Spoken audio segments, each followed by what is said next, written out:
একটি আদর্শ ফুলের বিভিন্ন অংশ পর্যবেক্ষণ, অর্থাৎ একটি জবা ফুলের বিভিন্ন অংশ চিহ্নিত করুন।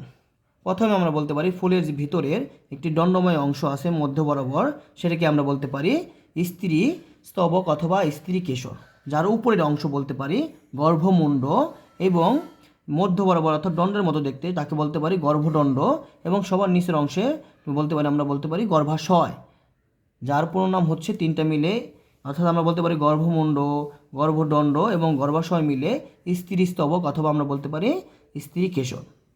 এবং দ্বিতীয় অংশ আমরা বলতে পারি এখানে পাপড়ি অথবা দল, আমরা তারপরে অংশ এখানের অংশকে বলতে পারি আমরা পরাগধানী, এবং তার পরাগধানীর নিচের অংশকে বলতে পারি দণ্ডের মতো, সেটাকে বলো পরাগদণ্ড।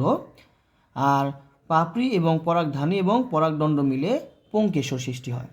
তারপরে আমরা বলতে পারি তার নিচের অংশ, ফুলের নিচের অংশ বলতে পারি বৃত্তাংশ, এটাকে বলা হয় ফুলের বৃত্তাংশ।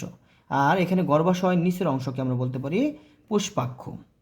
তার এবং পুষ্পাক্ষের নিচের অংশকে আমরা বলতে পারি দণ্ডের মতো দেখতে, অর্থাৎ এখানে হচ্ছে পুষ্পাবিন্ত। অর্থাৎ এটি হচ্ছে একটি আদর্শ ফুলের বিভিন্ন অংশ পর্যবেক্ষণ।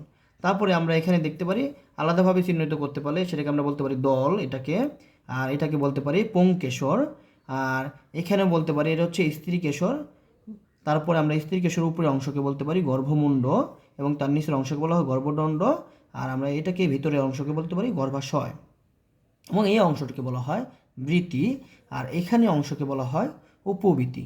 এই হচ্ছে একটি জবা ফুলের বিভিন্ন চিহ্নিতকরণ অংশ।